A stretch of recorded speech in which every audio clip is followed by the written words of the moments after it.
This is The Civil Fleet, the podcast focused on activist-led refugee rescue and support missions across Fortress Europe, with me, Ben Coles.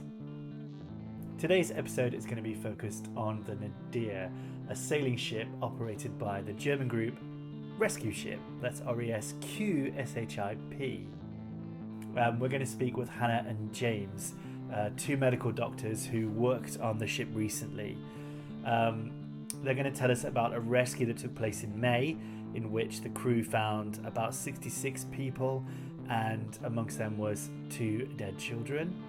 And we're also going to hear about the last rescue that took place in June, where 112 people were rescued, and then the Italian authorities seized the ship soon afterwards. This is a really good episode. We're going to talk about a lot of stuff. And yeah, I hope you enjoy it. So before we get into today's episode, I'd like to remind you that the Civil Fleet is not just a podcast, it's also a news blog with news reports, investigative stories, and some interviews. So go to civilfleet.com to find out more about that. And if you like what the Civil Fleet is doing and you would like to help us to continue to platform the amazing people that we have had on this podcast, then you can help us to do that. You can make a small donation by going to ko-fi.com/civilfleet. That's ko-fi.com/civilfleet. You can donate a small amount of money or a huge amount of money if you like, and you'll also get access to a bonus episode that we have on there. Okay, let's get on with the show. Shall we get started? Hannah and James, thank you very, very much for coming on the Civil Fleet podcast. Thanks for having us. Thanks for inviting us. You're welcome. You are both activists with ResQship and the Nadir. We're going to talk today about a rescue that you took part in. I think you both took part in May. We'll also talk about the ship, the Nadir, being detained. And we'll talk about other rescues that you've been involved with. If you weren't in that, because I think I saw you shaking your head there, Hannah. If there's any rescues that you were involved in, we'll talk about those. So before we get into talking about that, I like to ask my guests to come on and tell us a bit about themselves. So maybe Hannah, you can tell us a bit about yourself and how you ended up working on the Nadir. Sure. So actually I was shaking my head because it was me involved in the rescue and James involved in, later rotation. Me. I am a medical doctor specialized in emergency medicine and internal medicine, and currently based in Vienna. But I was before living in Germany, and I was since long time involved into like no border activism, and I've always realized I find very weird the concept of borders in general, like having some people allowed one place and the others not. Just for me was strange. And with the time that I also got involved in action at the borders, like in Calais or in Bosnia on the Balkan routes, I realized like how actually like deadly this is. Like believing that there are borders and that they should be protected just leads to cruelty and death of people. And this I guess motivated me even more to use my medical skills also there, and I finally got involved in sea rescue and was out with different NGOs and got stuck with the ResQship and the Nadir at some point. I think you said before we started recording, you've been to Calais, have you been to Bosnia as well? Yeah, exactly, and Ventimiglia. Many places. Like when I was a younger doctor, I would say I was working more on land because it's still a bit safer for what your responsibilities are than on the sea. Great. How about you, James? How did you get involved in all of this? So I'm a medical doctor from Britain, currently training in emergency medicine, and I've always been very interested in humanitarian medicine. I did a small amount of UK-based migrant rights and refugee advocacy work in the years when I was at medical school and the first few years of being a doctor. And then when I had the opportunity and when I'd gotten some training behind me, started applying for places. the mission, the rotation that I was just on with the Nadir was my fourth rotation, and I started in 2022, where I literally went on the Wikipedia page showing all of the different sea rescue assets, emailed every one of them, and the Nadir was the only organisation that got back to me basically, and were desperate enough to want me to work on their boat. So I think I was lucky at the time. In 2022, they had quite a few gaps. I hadn't really had any ship experience before that. And since then, having done it once, it was a lot easier to get back in it again because of that experience. So yeah, it was my fourth rotation. I just had a rotation in basically June, which is when the Nadir got detained. So the rotation just after Hannah's most recent one. And most of my rotations have been relatively easy from a medical point of view, so I've had things relatively smooth. And that's me. Oh, great. And will you, James, are you planning on going back again? Hopefully when the ship gets released, when you go back out there on the ship? Hopefully. Like I say, every time you go out, it sort of makes more sense. You're familiar with the equipment. Every time I go out, there's a little bit more to learn from an equipment point of view. But also, every time I'm on the Nadir, meeting other people who are involved, and you learn so much from them. So it's kind of it's a very interesting rabbit hole. The more you do it, the deeper you get into it, and the more kind of surrounded by other people's passion, and the more passionate you get about it. How about you, Hannah? Will you, hopefully, if the ship gets released, are you planning to go back and carry on doing work with the Nadir or the other rescue ships? Definitely. I would think it would be next year, but yeah. Yeah, hopefully it's not. Well, we'll talk about that later, but yeah, hopefully it's not detained for too long. Which is, unfortunately, we've had this subject on this podcast a lot of the civil fleet ships being detained. Maybe I think we had a podcast episode 30 or something with someone. I think I can't remember their name. I'm blanking now, but we've had someone else from the Nadir on the podcast before, and that was a while ago. So it's good to get people that have been on the ship again back on the podcast. Hi, this is Editing Ben here, just filling in there for my stupid brain. It was actually episode 27, and the person we spoke to was Leon. Go check it out. They talk about a rescue that they did in 2022, so it was quite a long time ago. Anyway, back to the show. So, we said before we started recording, neither of you are experts in the organisation. But yeah, just tell us. I think it's based in Lampedusa, but maybe I'm wrong. Maybe James, you could tell us what you can about the rescue ship. I really like how they spell it as well. RES capital Q ship. I think it looks cool. Yeah, that's one of the things you have to say on a podcast, isn't it? Is how you actually spell it. So just like Hannah said, and both of us, I think. I certainly learn more and more every time I'm there about all the things around the sort of medical context. But I certainly feel like when I'm there, I'm focused on the medical side of things and looking after people if they're on the Nadir. So we're not the experts in all the wider stuff, but rescue basically Nadir is operated by the NGO ResQship. ResQship, like you said, is spelled RESQ and then ship, and it's a German organization I think they've had the Nadir since 2019, or they've been running since 2019. They're an observation mission, so they're there to keep an eye on the situation in the central Mediterranean, which of course is very dangerous, and without people there reporting on it, then we wouldn't know how dangerous it was, and we wouldn't have a context of who is at risk and who's dying. But they very frequently, when they're there, because of international maritime law, it provides an obligation for any boats to support boats in distress. So they very frequently get involved in supporting boats and helping people get back to safety. Of course, that international maritime law is systematically ignored and even like deliberately oppressed by the authorities when it comes to supporting boats with migrants on them. So in the end, Nadir is extremely busy. It's really active in the area south of Lampedusa, like you say. It tends to be on the water a lot. It tends to encounter a lot of boats.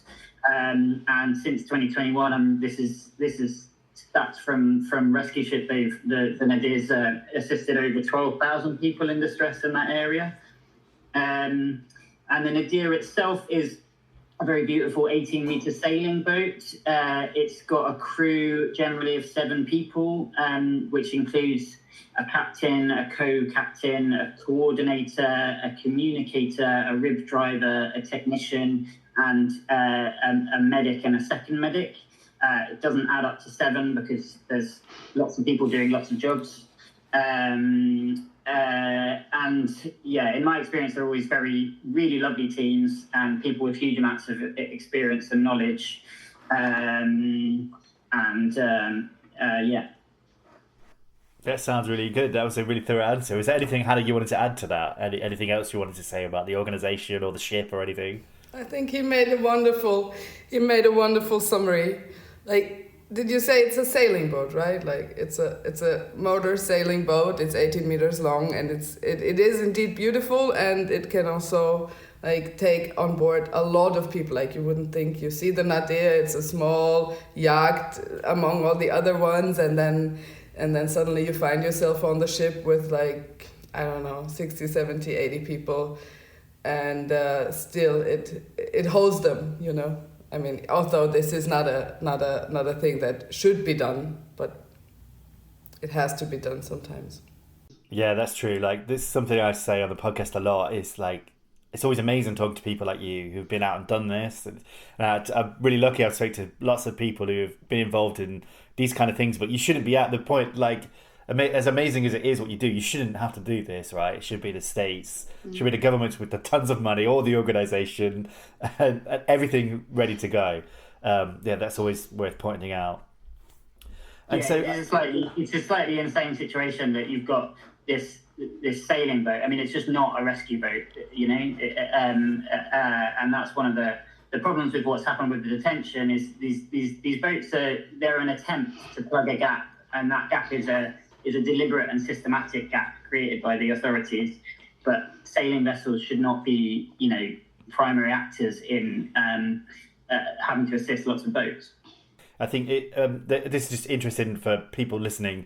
I'll include this in the show notes, but Sea-Watch, one of the other big organisations, they've released a report last week, as of recording, into how the EU could restart and how it could fund it, and how it would be much cheaper to have state-led or EU-led refugee rescue. So that's worth reading if you haven't read it. So let's get into the meat of this episode then, I think.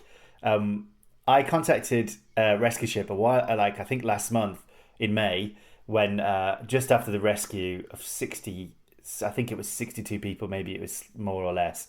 And I remember that there was a couple of dead children on that boat, which is pretty horrific. And so I was like, we need to get someone on the podcast to talk about that. And I think, Hannah, you were involved in that rescue, right? Yeah, maybe you can tell us about that. Like, I think it was in early May, was it? Like May 10th or something? Exactly, it was May 10th, yes.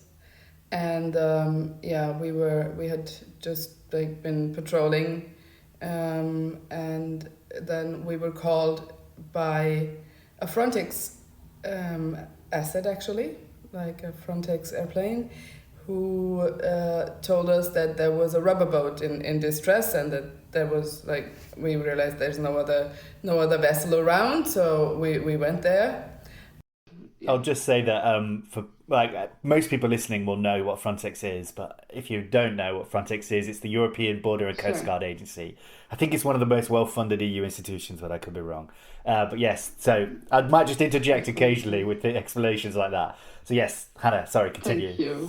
Thank you. Yeah, I didn't. So anyway, like, we got the call, we got the coordinates, we went there, and when we arrived, from like afar, you first like you look at the boat from a distance when you get visual, and you're making an estimation of how things are. And in this case, our estimation was very very wrong, because like we looked at the people, we saw people like screaming and waving, and it from the distance it looked quite okay. Like we absolutely didn't expect there to be such a huge tragedy, actually. And then so when we approach a boat, we first like look at it from afar, and then we let down our tender, our small boat.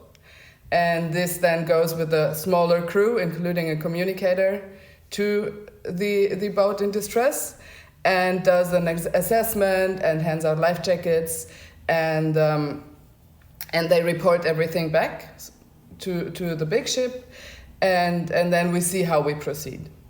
But handing out life jackets is also always our first step, just to secure, to make sure that we are not getting ourselves and the people into even more trouble than we already are, by endangering them to fall in the water without any life-saving equipment. So there was my colleague, the paramedic on the small ship, like on the tender, going there, doing the communication and reporting back to us via VHF. I was on the Nadir, and so one of the first things she reported back was that there is actually 6 children, and 2 of them are dead.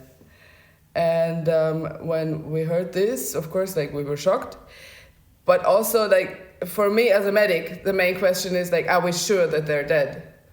Or are they maybe unconscious? So we were not 100% sure, and we urged, like, for the people to hand over the lifeless bodies.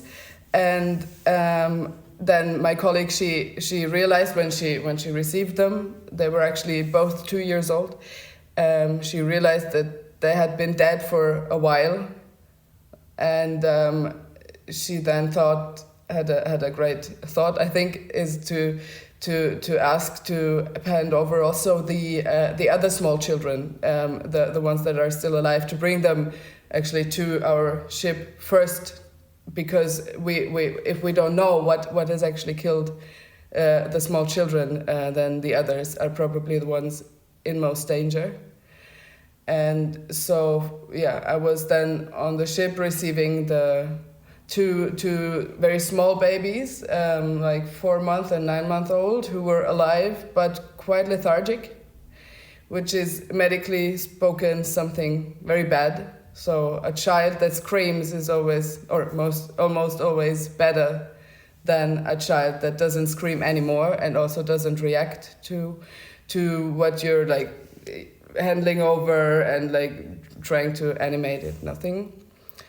And so I mean, in that moment it was of course terrible to see the dead babies, but it was also clear that there's living ones at danger that we must take care of first. So we did, and these little babies, they've had, like as I said, they were not reacting properly. We did not really know why, but we were suspecting it was because of lack of fluid. And so we did the vitals, and they were like not so good, but also like okay at the moment. And then we also saw that they were having fuel burns all over their bodies. Maybe I should explain what they are, fuel burns. Okay, so fuel burns is actually an injury that we face quite a lot on the Mediterranean with people coming from these migrant boats, and it's like a burn, like a thermic burn, but not thermic, but chemical. So it's caused by a mixture of the gasoline and salt water. And the gasoline usually is like spilling in the boats. There is always a layer salt water, gasoline, and some other fluids.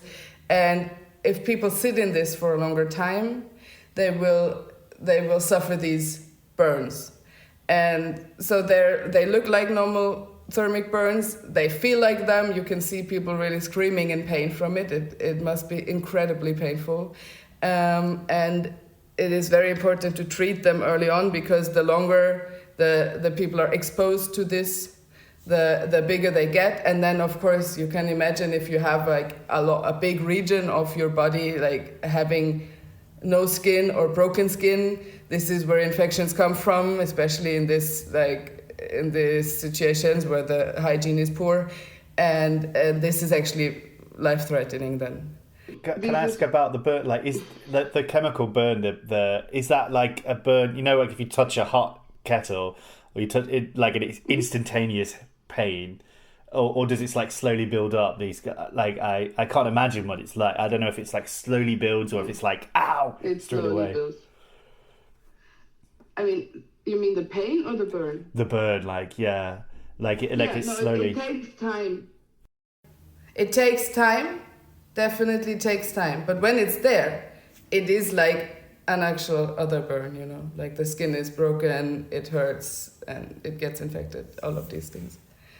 No, but it takes time, and it is very common, and it is also common to see it in special regions of a body. So mainly it will be the genitals, actually, because it's and the buttocks, because it is where people sit, because this is where this layer hits the skin, right?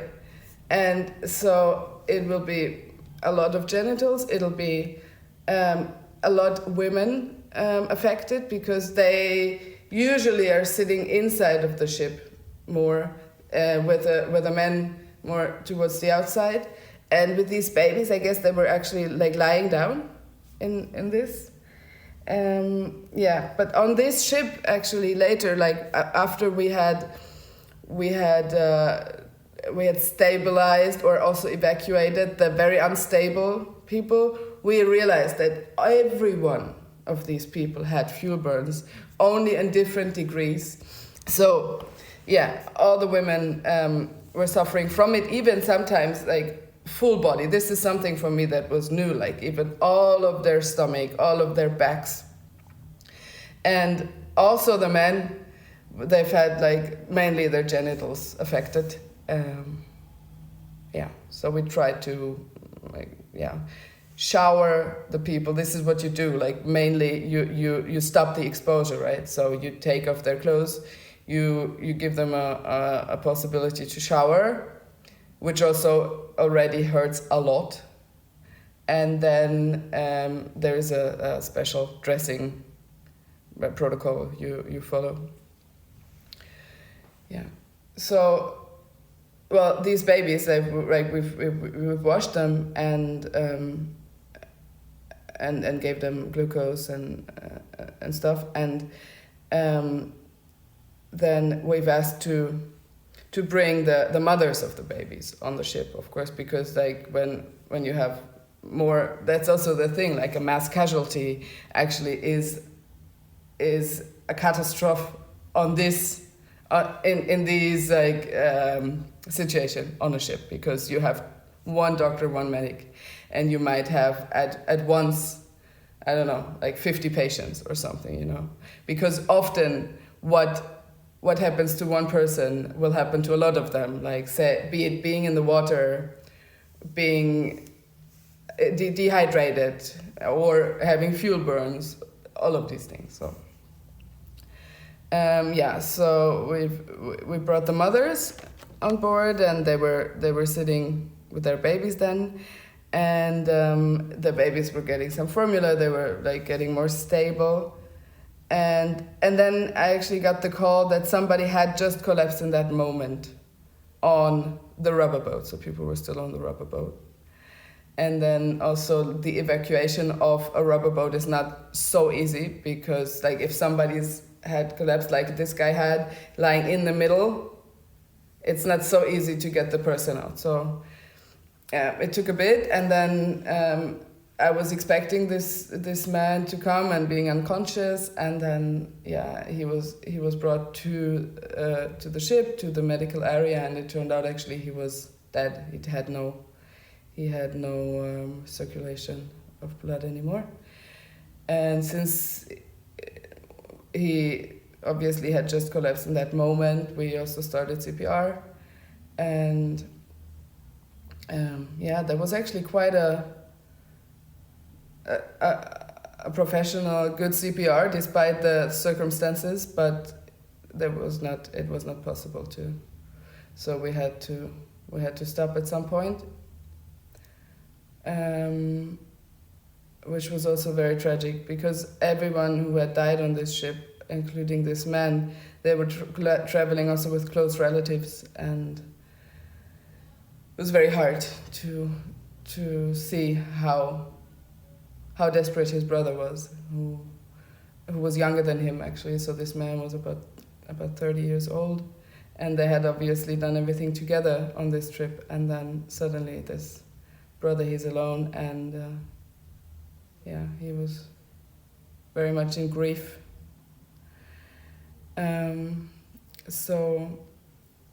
That was the third severe patient, and then after this we've been basically, as I said before, dealing with a lot of fuel burns, people in a lot of pain, also in a very, very bad condition. It was a level of bad condition that we rarely see actually on the sea, and it turns out then people were so very thirsty. They're usually very thirsty, but this was a different level. And then we quickly heard that they had actually started from Libya 4 days before, and there has never been drinking water on the rubber boat. So it is 4 days. This is insane. Yeah, that's really traumatic. Thanks for sharing that, Hannah. I'm aware on this podcast often I'm re-traumatizing people by getting them to tell us about some really horrific things. So, but I think it's important for other people to hear what's actually happening at the sea, because people say all kinds of bullshit about people crossing the sea, right? They're coming here to take jobs and all this kind of stuff, but you're like a rescue, you're like a taxi service and all this stuff. But I want people to know the reality of what's actually happening. So thank you so much, Hannah, for telling us that. I know it's probably re-traumatizing you or something. It's okay. You're a doctor, maybe you're used to it. No, luckily not. Not to that. I mean, we're used to death, and it's true. I mean, as medics, we are used to death. We are used to doing CPR, all of these things. But the senselessness and the carelessness in which these people die is just a whole new level. It's so weird. Also, I mean, if you compare it, because you do, you work in a hospital usually, or in an ambulance, right? And you see these people there dying with no support, even the opposite of support. This is something that is done by the EU, right? We're paying for the militias, we're paying the Libyans, we're paying the Tunisians to put these people into deadly conditions. Yeah, it's really, really grim. And then, so I think on that rescue, you managed to get the Italian authorities to come and take some of them, right? To take these kids, I think. And then also, yes. And then where were you? Because I know this is very common. I'm not sure with the Nadir because it's a different kind of ship, but with the bigger ships, they're often sent way to northern Italy to drop people off. I always put this in UK terms, but it's like if you rescued someone off Jersey, which is a small British island near France, I think.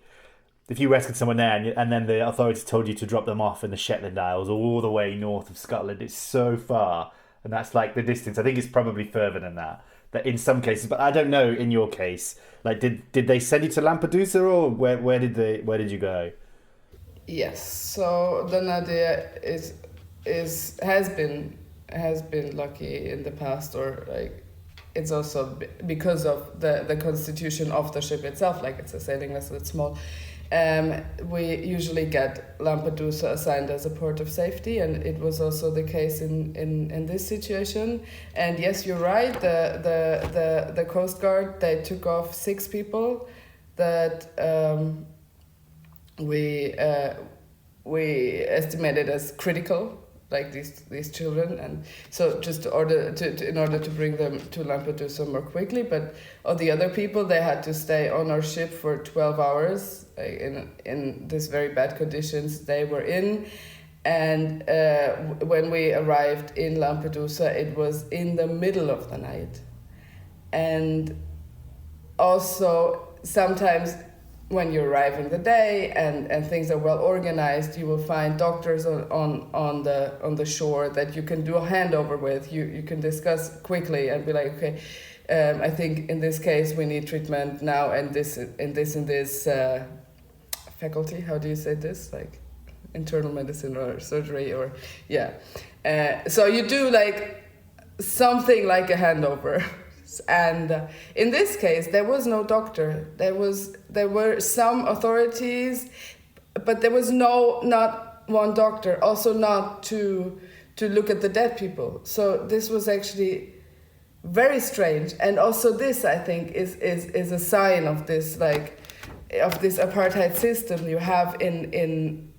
Also, I mean, of course, we have focus on the medical side, but there you see it so clearly. Like, how can you do a handover on severely ill patients to like no one? Or, you know, like, how is this even possible? How can you hand them over to an ambulance with like nobody really trained to take care of these people, and you don't know where they're going? And this is something that is also within the ResQship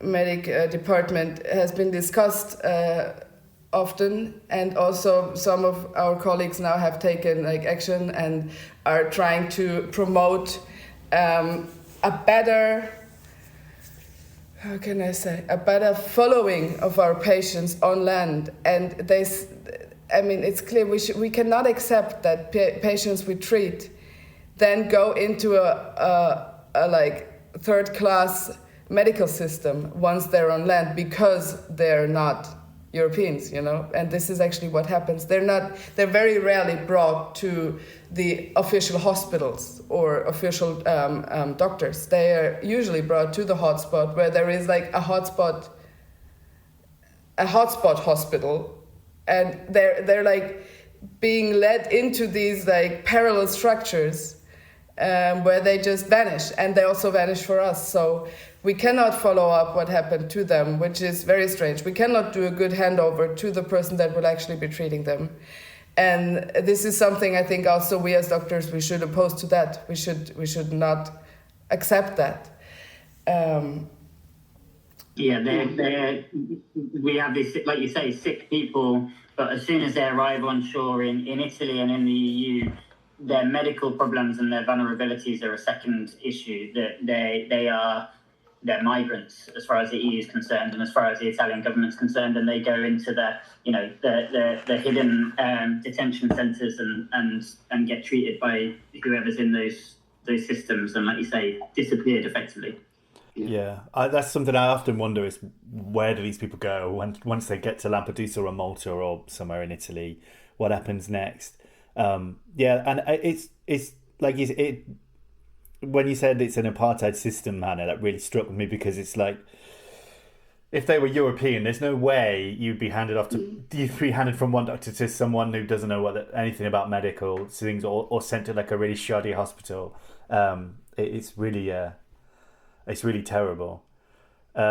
James, you were involved in a rescue this month, I think, recently, and I think we'll talk about the detention later, but like, can you tell us about that? And does like your experience, I guess, echoes a lot of what Hannah was saying? So I was on the rotation after Hannah, Hannah had all these, she had some extremely medically difficult cases, including that really awful one.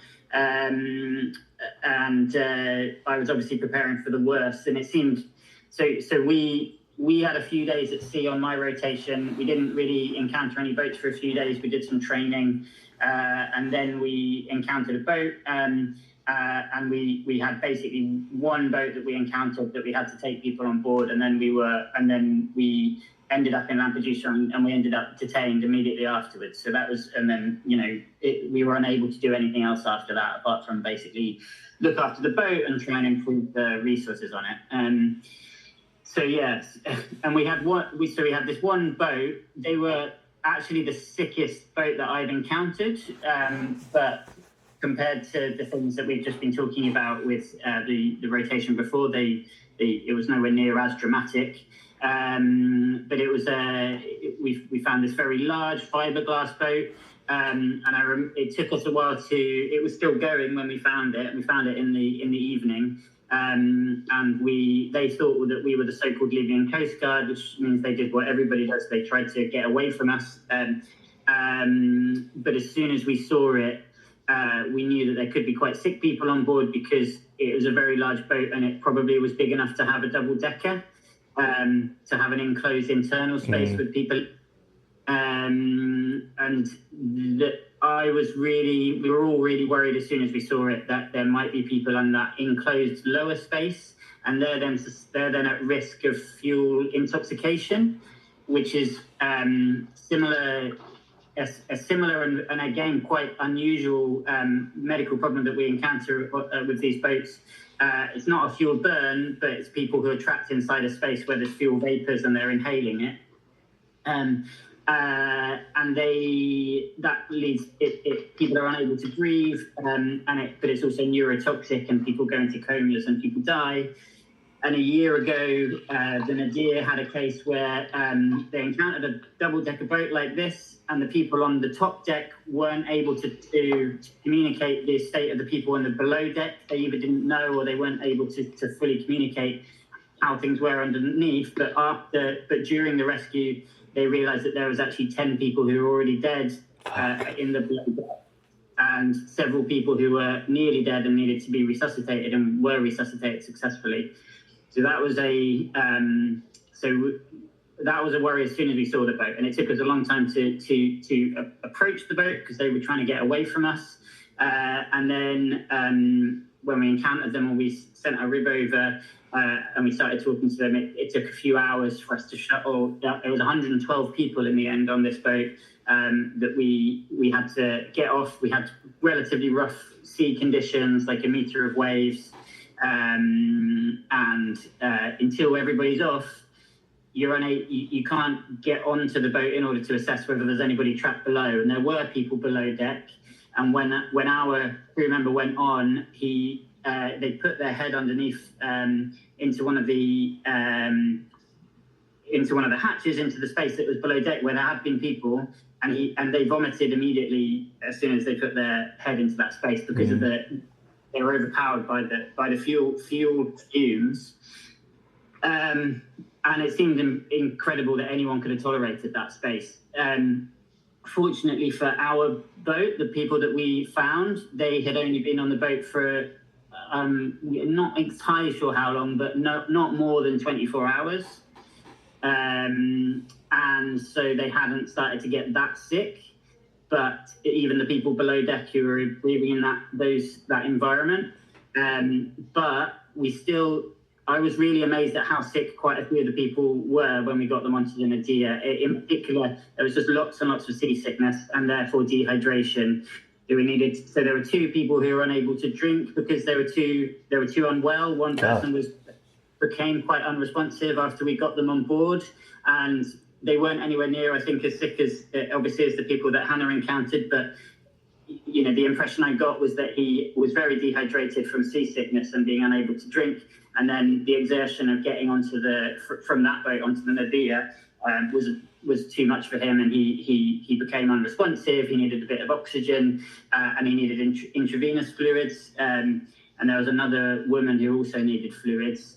And I mean, you know, so those are the most sick people that I've had to encounter. Like I said, I've been lucky because most of the boats I've encountered haven't had really sick people on board.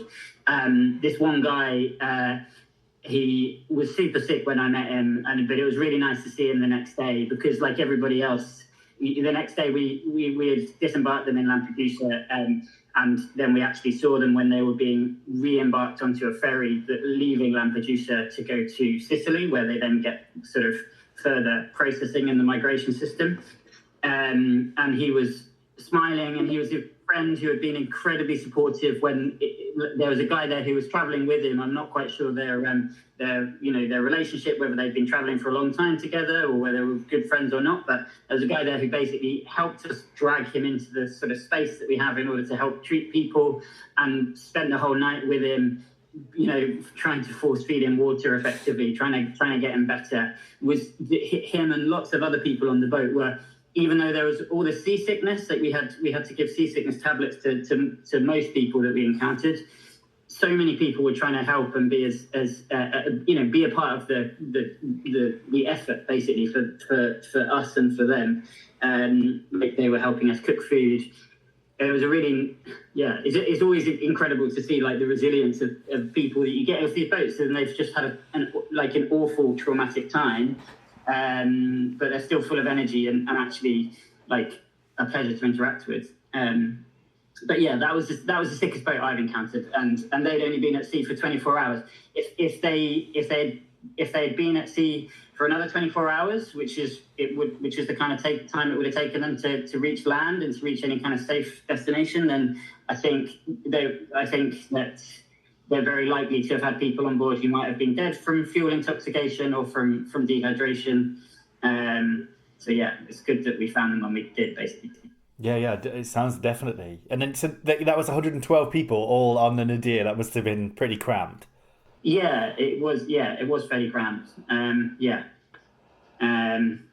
So then, and then I can talk about what happened next, because ultimately this then led us to be detained for the first time, right? Yes, please, James. Yeah.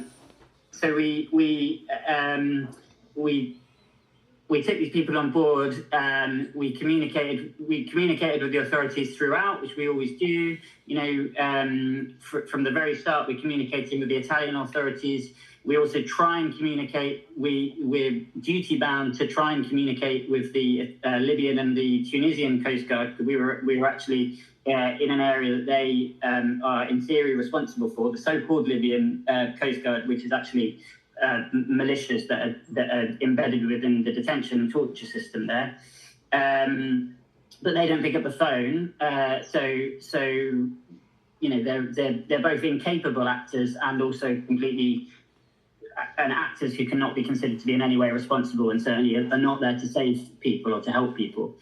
So we communicated with the authorities, and we were initially given, once we had everybody on board, Lampedusa as a port of safety. And that's always a huge, you know, we need that. We've got 112 people on board. Lampedusa is about 12 hours of motoring from the site that we were in. And that is difficult to have 112 people on board the Nadir. It's not safe because most of them have to be outside. We had children on board, and just in rough weather, it's unsafe to have, you know, people can be injured even if they don't fall in. And you're still dealing with seasickness, which improves when people are on the more stable Nadir, but you're still dealing with people who are unwell. So we were given Lampedusa as a port of safety, but then the authorities. So I was very much involved.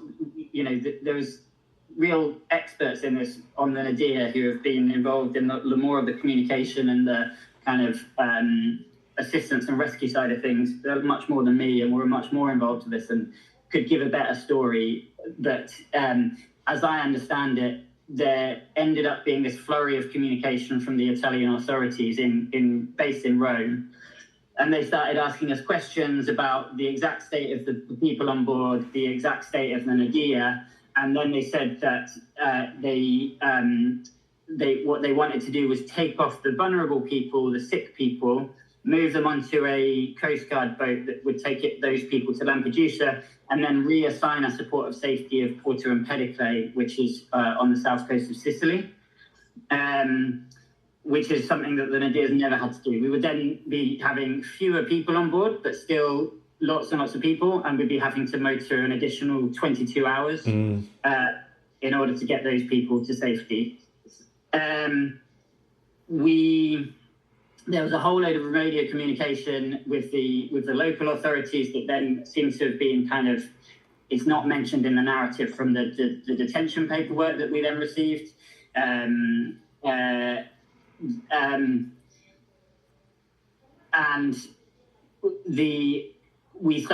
we were talking to the local authorities, but basically we raised several safety concerns about the idea of moving people from the Nadir onto one of the Coast Guard boats. We had 112 people on board. The sea conditions were still not very good, and we didn't think it would be safe. There was high risk of people being injured just in the movement of people from one boat to the other. But we also knew that we have families on board but weren't in a position to establish exactly who's in what family. So we were really worried about families being separated at sea as well. So we communicated those things to the authorities. They never got back to us and said, okay, they never got back to us and said, yes, but you have to do the transshipment. They never got back to us and insisted that we move those people onto one of the Coast Guard boats. And so instead, we continued to talk to the local authorities, moved towards Lampedusa, and then the local authorities said that we could come into Lampedusa. And so that's what we did.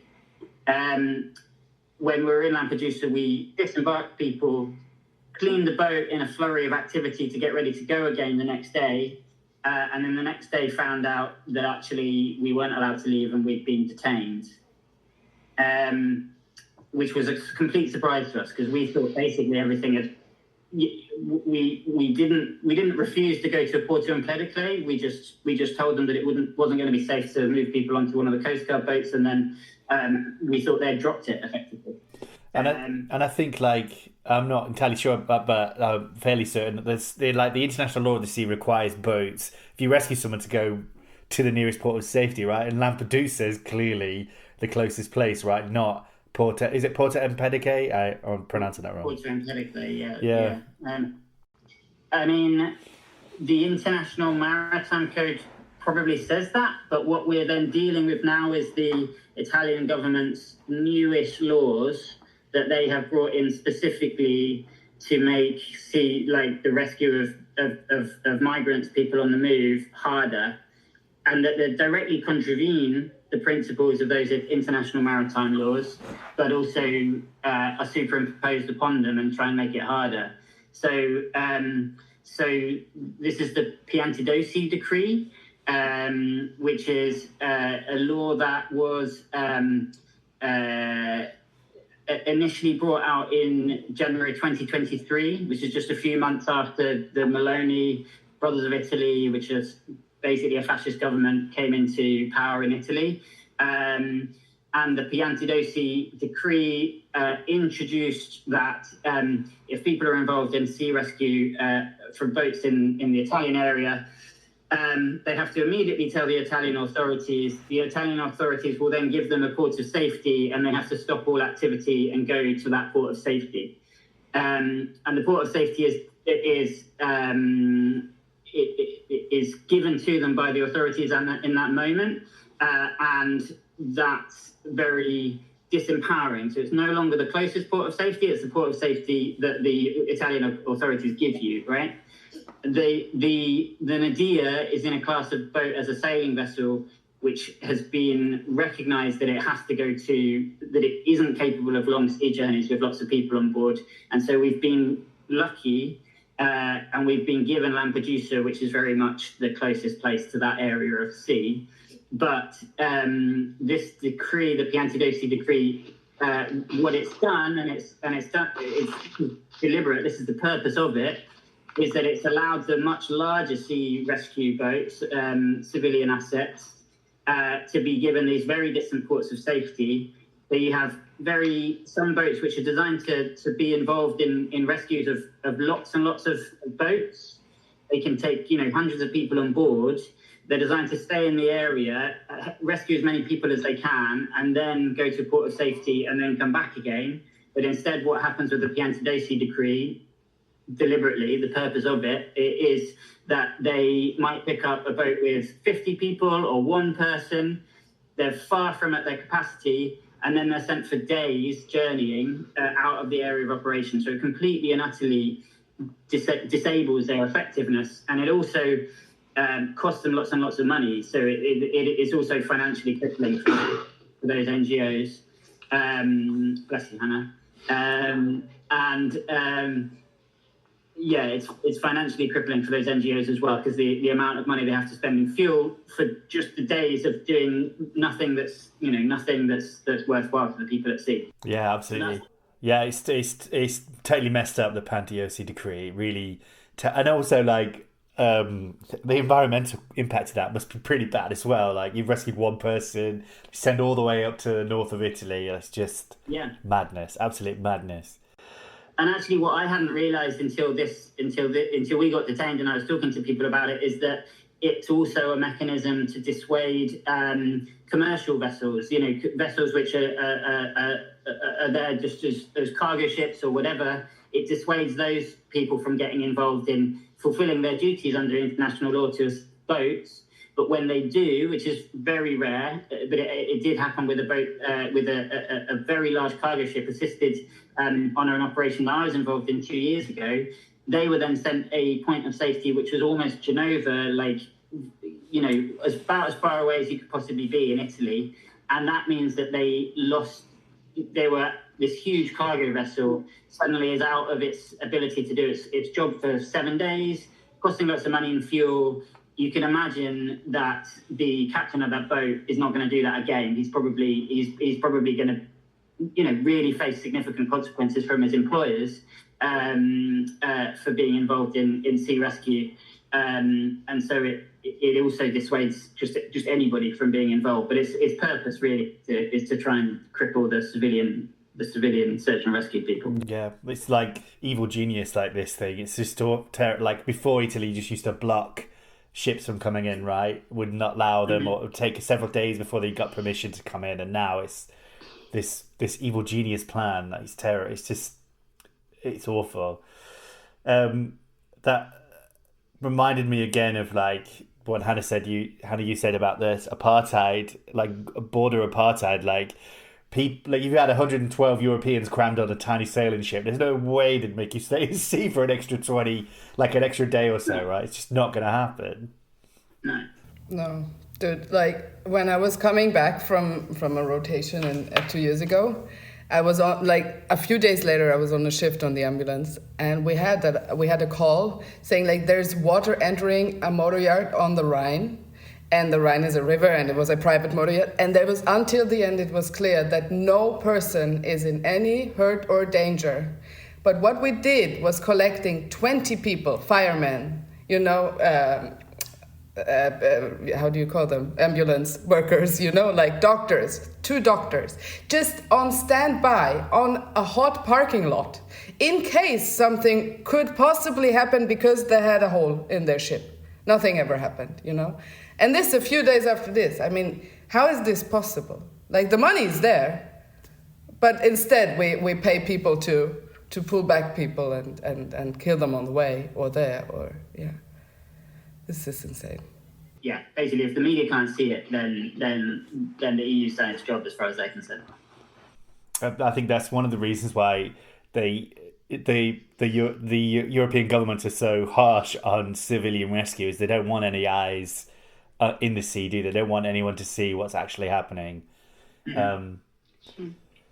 And one thing I was just wondering while we're doing that, there's obviously, I guess when you're both in that situation, you've got people you need to deal with. I guess you're kind of focused focused on what you're doing. But then, when does how do you feel later?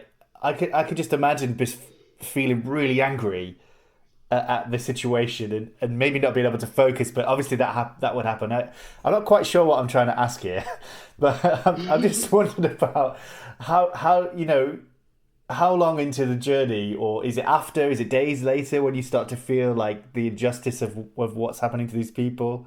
And then maybe Hannah, you could answer that strange question. Yeah, I think I mean, the anger is always there. You always know it happens. That's the thing. You know it happens all the time. We all know it. Not just us who are there. Everybody actually knows or is able to get the information. But what for me is actually even more important is I feel a lot of admiration as well. I feel just amazement by how incredibly strong these people are. Ugh, did you hear that? That is the sound of the enshittification of the internet. We were having a great conversation there. Hannah was saying something really profound, and then the app we were using decided we had not paid and therefore time was out. And so it kicked us off. But luckily, about 10 minutes later, managed to get back on using the same app with a different link. That'll teach him. Okay, anyway, let's get back to the interview. We got cut out then because of Google's not free once you talk for a while, and it cut us out. And Hannah was saying something brilliant, and hopefully she can carry on where she was with the same passion as what she was saying. And actually, no, I can't actually remember what we were talking about. So hopefully you can, Hannah. Yeah, I can remember. So basically, you were asking me about these feelings after the rotation and the anger. And yes, there is anger, but as I was saying, there's always also a lot of admiration and amazement by the strength that these people have and how they defy these borders despite everything, despite all the evil, all the obstacles we're doing. And there is not everybody makes it. We all know this. And there's a lot of grief and there's a lot of trauma. We cannot even imagine, I think, the level of trauma. But then there's also a lot of determination and resilience.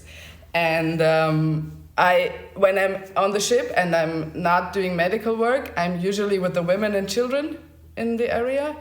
And also there I see so much love and solidarity and the way that people are taking care of each other and they're motivating each other if somebody's feeling very, very bad, and they're taking care of each other's children, and I don't know, this is amazing. Yeah, I'm always grateful to get to meet also these people for such a short time, and yeah. Yeah, that was a brilliant answer. Thanks, Hannah. Sorry you got cut off in the middle there. No How about you, James? What's the kind of a range of emotions that you feel when you've gone through all of this? Well, I mean, so I'll just tell you what happened after we got detained, right? Because it was a shock. It was a proper, we weren't expecting it at all. We're basically sat in Lampedusa on the Nadir, and then we get a message from our captain saying we've been detained, and the radio's on, right? The VHF is on, and we're still receiving emails from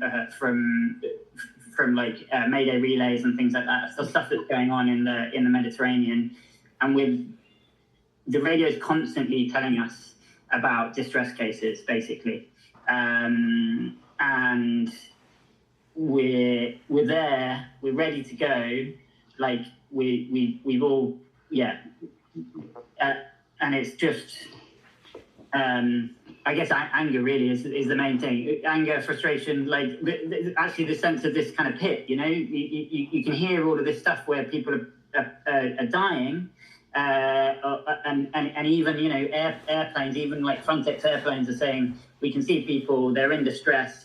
Are there any is there anyone who can come and help? And we are now, we're literally just being told that we're not allowed to go and help them because of a technicality and because of a law that's been made in order to make it more difficult. So yeah, it's horrible, basically. There was lots of stuff going on in those days. The international, if you don't mind me reading from notes that I've made, the International Organization for Migration had a report in the time that we were detained, in the early days of it, reporting 2 shipwrecks and at least 60 people dying in the area on the 12th and the 13th of June, in the middle of our detention. There was a report from the Tunisian Forum for Economic and Social Rights of tens of bodies of migrants being found on the eastern coast of Tunisia while we're in detention. People who have, and those people probably won't end up even in the statistics for deaths at sea, because that's not, the statistics are not, there isn't a really seamless statistical way of counting the number of people dead. It's just human remains.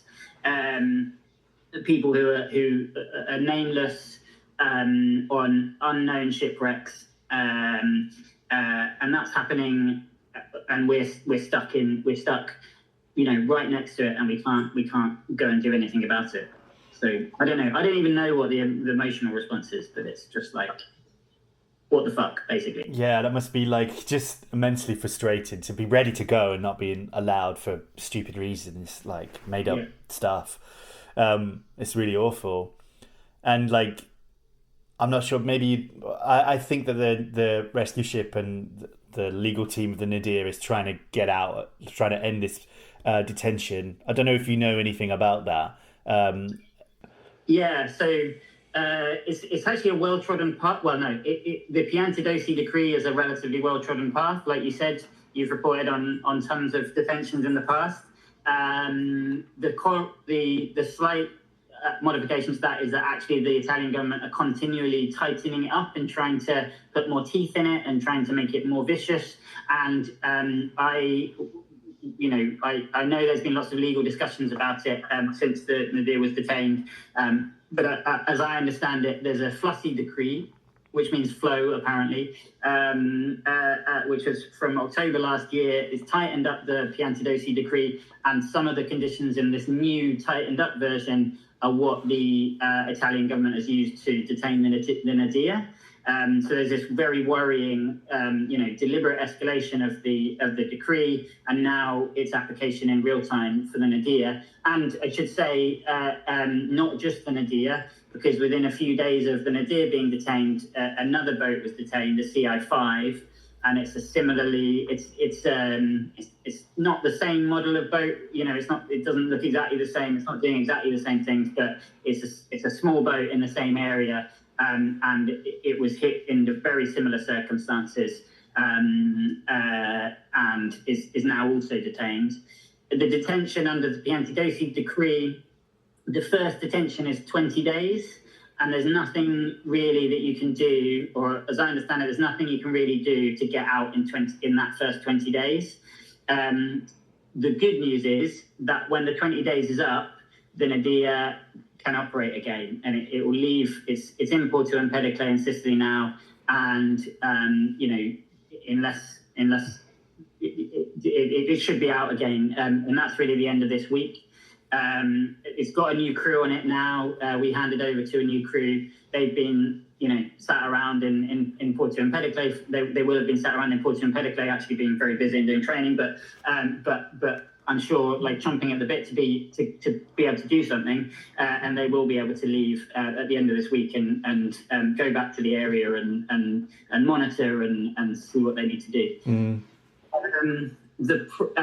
The ResQship is considering its legal options, as I understand it. It's considering whether to do an appeal, but if it does do an appeal, then that's like a years-long process. But the decree, as well as being detained, there's two sort of punishments in it. One is the detention, and another one is a fine. We don't know what the fine will be, but it can be up to 10,000 euros for this detention, and there will be a fine. So if there is an appeal, it's partly to push back. It's partly to say that this is not acceptable, that this entire decree is killing people and is in breach of international law. That's my interpretation of how an appeal might go. I'm not a lawyer, but it's also to try and reverse the damage that it will do to the organisation. But the really worrying thing about the Piantedosi decree is actually what can happen after you've been detained once. And this has also been beefed up, as I understand it, with the Flussi decree in October. The first detention is 20 days and a fine. The second time, if you were to get detained again, and if it's happened once, under these incredibly spurious circumstances, it can happen again. The second detention is 60 days. And then on the third occasion, they can confiscate the boat. So that's quite, which speaks for itself, basically. And if this is a new strategy, if they've enacted this Flussi decree to put more teeth in the Piantedosi decree, if they've started to apply it to other kinds of boats like the Nadir, then what you're potentially looking at is a real a massive escalation in the attack on the civil fleet and an attempt to destroy a really significant part of it. I mean, like I said, the Nadir is extremely busy, and it has to be. So yeah, it's really scary. Yeah, that is really scary, and it just sounds like initially it was designed. I wasn't actually aware of this flow stuff, so thanks for bringing that to my attention, James. The intention of it seemed to me before this to just waste your time, try to keep you out of the sea, cost you lots of money, and hopefully in the end, whittle down your resilience, whittle down the organization's resilience to keep putting people at sea. And in your case, it sounds like because you got it's their mistake, right? They said, the local authority said, yes, come to Lampedusa. So you've not broken anything. You've just done the right thing. So it sounds like if you were to challenge it, maybe you would win. But then it's like so much time, so many lawyers. It takes a long time. It costs a ton of money. I wasn't aware of this flow thing. That's really, really, really scary. I think we could keep talking for a long time. I really enjoyed talking to you both. But I think it's been about an hour. I think we've been recording over an hour. So we should move towards the end here. So one question I like to ask at the end of the podcast, and I'll go with Hannah first, is how do you feel about the future of civilian sea rescue? And you can answer that question. You can take it in any way you like. I often like people to inject a little bit of optimism, but if you don't have any, that's fine. Well, it's weird in this case because there can be, us not doing this anymore can be both optimism and pessimism, So, I mean, I guess worst case, the criminalization, the things that James was talking about are getting worse and worse. And I mean, honestly, as much as I would like to promote some optimism, I mean, if we're looking around international politics, it seems to go more that direction than the other. So I guess my optimism, as I said before already, my optimism comes from seeing people defying borders more or less no matter what. This is what gives me hope, because you can see this in many places, right? So if there is a strong determination and there is a solidarity network, then this is usually done. I mean, to a smaller or bigger degree, depending on the violence that is conducted by state forces. But so I think that it doesn't get more optimistic than that. No, I mean, borders will be defied, and it's probably going to be harder. Yeah, that's what I think. And I think there's probably, with all the wars that are going on at the moment, there's going to be more people. It's not going to stop, right? The group of the I don't want to say flow, but I can't think of another word. The movement of people is not going to stop, is it? How about you, James? You feeling any optimism for the future? No, I mean, I do, and I agree with Hannah and with you. It is difficult. It's really easy to feel squashed by everything that's going on in the world. Of course, not just horror, but also the absolute absurdity of what's going on in the world in so many places. But